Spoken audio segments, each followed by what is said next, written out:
Hey everyone. Let's get started with this tutorial. First things first, we're going to prepare a reference image of the earthen pot. Go ahead and set it up in the front orthographic view, which is basically the flat front view in Blender. Make sure you line it up along the XZ axis, so it sits nice and straight. Now, let's add a curve path. Jump into edit mode, and you'll see a couple of points on the curve. We can delete the left point because we only want to draw half of the pot's profile. Later on, we'll use a modifier to spin this profile around and make the full shape. Carefully start tracing the curve to match the profile of the reference image. Take your time to get the curve to follow the outline as closely as you can. The cleaner you make it now, the better the result later.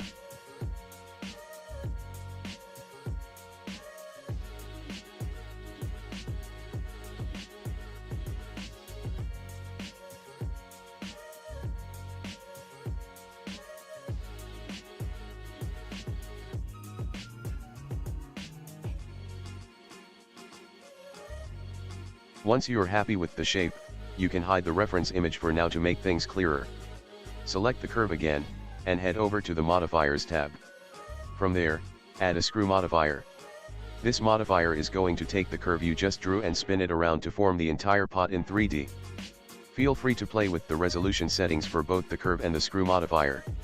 Increasing the resolution will make the pot smoother, but too high might slow down your computer, so balance it carefully. When you like how the pot looks, go ahead and convert the curve to a mesh. But before you do that, make sure you check the merge option in the screw modifier.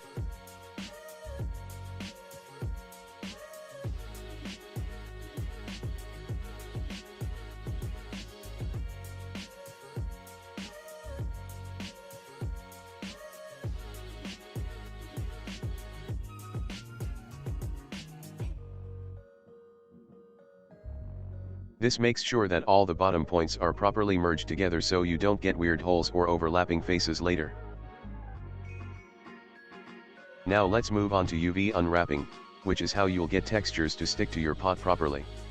You'll need to mark some seams on the mesh to tell Blender where to split the 3D shape into a flat pattern. Follow along with the video to see exactly where to place these seams.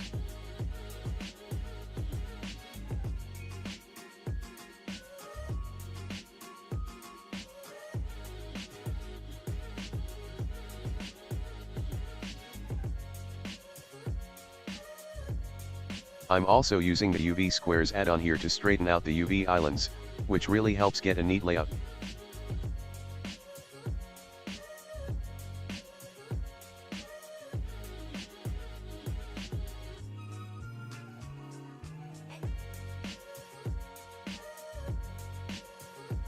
After your UVs are unwrapped nicely, it's time to create a new material. Bring in your textures like the diffuse map for color, the normal map for surface bumps, and the roughness map for how shiny or matte the surface looks. Plug these into the shader in the material settings.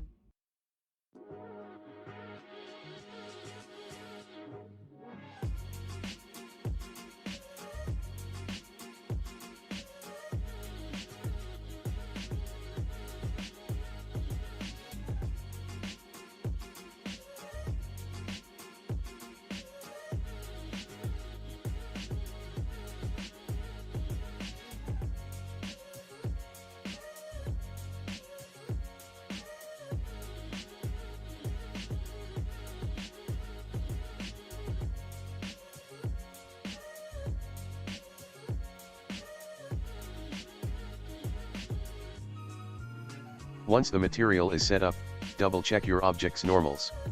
Normals basically tell Blender which way the faces of your model are pointing. If they're flipped, your pot might look inside out. If you see that happening, just flip the normals so they're pointing outward. Right now, the pot is paper thin, so let's give it some thickness. Add a solidify modifier, and adjust the thickness value to make it feel more realistic. Once you're happy with how thick the pot is, click apply on the modifier to lock it in.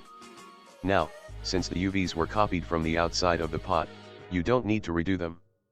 But remember, the solidify modifier adds a rim on the inside, and that needs its own UV unwrap.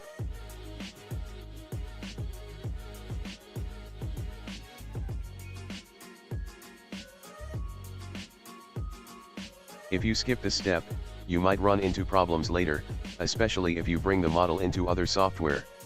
So, unwrap the rim carefully, straighten it out, and align it with your existing texture so everything fits together nicely.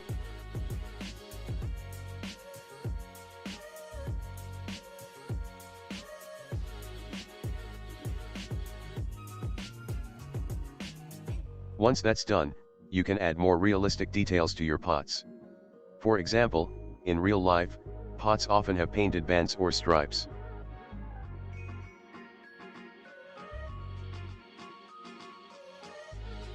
You can mark a seam across the pot to isolate a strip.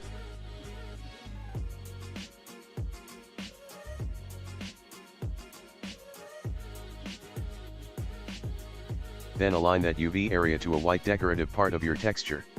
Feel free to experiment and add as many details as you like to make it unique. By the way, if you want to see how I made these textures in Substance Painter, I've added a link in the video description, so be sure to check that out.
And remember, you can always duplicate your finished pot and change the curve profile or swap out textures to make a whole set of different pots using the exact same method.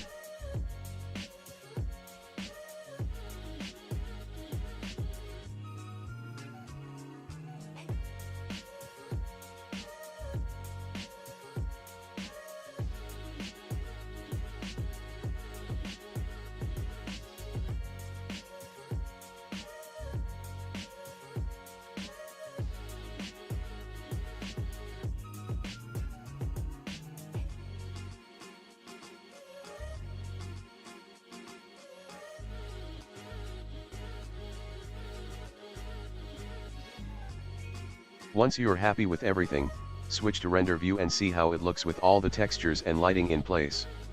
And that's it. Thanks so much for watching. I hope you learned something new today, and I'll see you in the next video.